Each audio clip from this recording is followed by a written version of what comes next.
السلام علیکم ورحمۃ اللہ وبرکاتہ.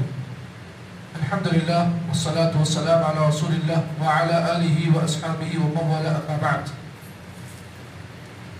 وعن ابی شریح خویلد بن عمرو القضائی رضی اللہ تعالی عنہ قال قال النبی صلی اللہ علیہ وسلم اللہم انی احرج حق الضعیفین الیتیم والمرأة.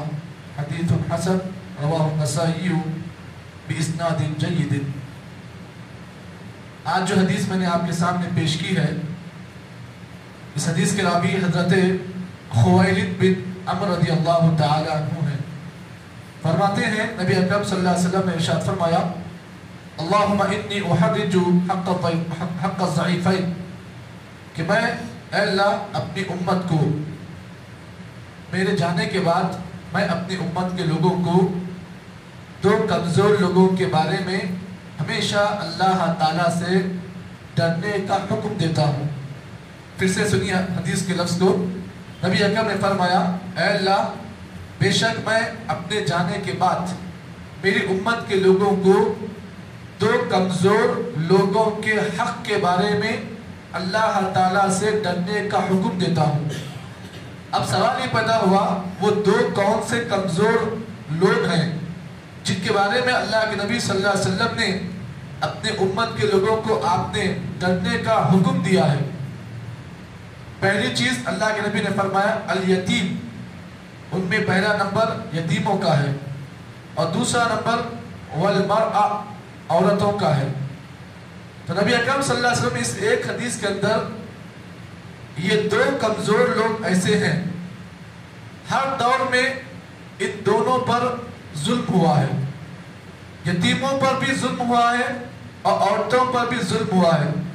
اور یہ بات آپ یاد رکھیں، اگر عورت پر کوئی مرد اگر ظلم کرتا ہے، ایک ہوتا ہے ظلم بیجا یعنی بغیر وجہ کے ظلم کرتا ہے، تو پھر یہی عورت اس آدمی کے لیے اللہ کے راستے میں، اس کے اللہ کے دین کے راستے میں رکاوٹ بن جاتی ہے.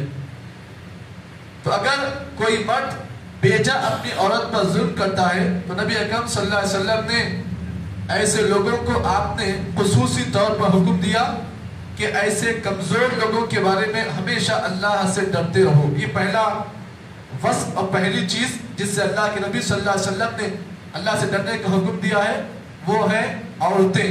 اور دوسری چیز نبی اکرم فرمایا یتیم. اور ہر دور میں ایسے ہوا ہے یہ یتیموں کا حق کھایا گیا.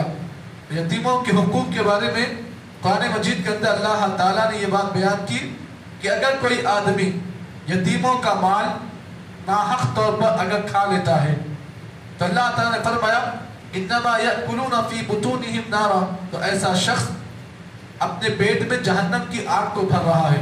وسیصلون سعیرا، اور قریب ایسا شخص دہتی ہوئی آگ میں داخل ہوگا. نبی اکرم صلی اللہ علیہ وسلم نے معراج کی رات آپ نے بہت سارے عذابات دیکھے. ایک عذاب آپ نے اپنی امت کے لوگوں کو یہ بتلایا کہ نبی اکرم صلی اللہ علیہ وسلم فرماتے ہیں میں جب معراج کی رات جب آسمانی دنیا پر گیا تو میں نے وہاں پر ایک عذاب یہ بھی دیکھا کہ کچھ لوگ ایسے ہیں جن کے پیٹ اونٹ کی جو کوہان ہوتی ہے، یعنی اونٹ کی جو کوہان ہوتی ہے ان کے پیٹ ایسے بڑے ہو چکے ہیں. اور میں نے یہ بھی دیکھا کہ دو لوگ ایسے بھی ہیں جو ایک آدمی ان میں کا ایک آدمی اس آدمی کے منہ کو ایسا چیر رہا ہے کہ اس کا جبڑا جو ہے بالکل کھلا ہوا ہے، اتنی زور سے کھینچ رہا ہے کہ اس کا جبڑا نظر آ رہا ہے. میں نے یہ بھی دیکھا کہ ایک دوسرا آدمی اس آدمی کے منہ میں جہنم کے آگ کے انگاروں کو ڈال رہا ہے اور وہ جہنم کے آگ کے انگارے اس کے منہ کے راستے سے داخل ہو کر اس کے پچھواڑے کے جو راستے ہوتے ہیں جہاں سے گندگی نکلتی ہے وہاں سے وہ آگ کے انگارے نکل رہے ہیں. نبی اکرم صلی اللہ علیہ وسلم نے جب اس عذاب کو دیکھا تو آپ خود گھبرا گئے، ڈر گئے. پوچھا کہ یہ کون لوگ ہیں؟ نبی اکرم صلی اللہ علیہ وسلم کو بتایا گیا کہ آپ کی امت کے یہ وہ لوگ ہیں جو دنیا کے اندر یتیموں کے مال کو ناحق طور پر کھاتے ہیں. تو معلوم یہ ہوا اب یہاں پر یتیم سے مراد صرف یتیم بچے نہیں ہیں، اب یہاں پر ان بھائی لوگ بھی، وہ بھائی لوگ بھی ہیں جو اپنے بہنوں کے حقوق کو کھا لیتے ہیں. باپ